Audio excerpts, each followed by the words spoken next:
ఆర్థిక లోటు, మరోవైపు ఉద్యోగుల జీతాలకే నిధులు ఎత్తుకోవాల్సిన పరిస్థితి. దీంతో ఆంధ్రప్రదేశ్ ప్రభుత్వం ట్రెజరీల ద్వారా చేసే చెల్లింపులను తాత్కాలికంగా నిలిపివేసింది. ఇవాల్టి ఒక్క పేమెంట్ కూడా జరగలేదు.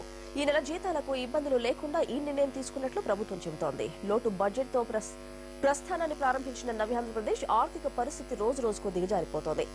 నుంచి ఆశించిన నిధులు రాకపోవడంతో కనీసం పాలనా వ్యవహారాలు కూడా చక్కబెట్టలేని దుస్థితి. ఖజానా ఖాళీ అవడంతో కొన్ని అభివృద్ధి కార్యక్రమాలను కూడా నిలిపివేశారు. అవసరమైతే అప్పులు చేయాల్సి వస్తుందని ఆర్థిక మంత్రి యనమల చెబుతున్నారు. రాష్ట్ర ఆర్థిక పరిస్థితి ఏమాత్రం సానుకూలంగా లేకపోవడంతో మరికొన్ని కఠిన నిర్ణయాలను అమలు పరుస్తోంది. ఆర్థిక ప్రణాళిక శాఖ అధికారులతో సమావేశం నిర్వహించిన చంద్రబాబు ట్రెజరీ ద్వారా చెల్లింపులను నిలిపివేయాలని ఆదేశించారు. రాజధాని ప్రాంత రైతులకు ఒకేసారి ₹1,50,000 రుణమాఫీ చేస్తున్నట్లు ఆంధ్రప్రదేశ్ ప్రభుత్వం ప్రకటించింది. 50,000 లోపు రుణాలు తీసుకున్న వారికి ఇప్పటికే రుణమాఫీ చేసింది.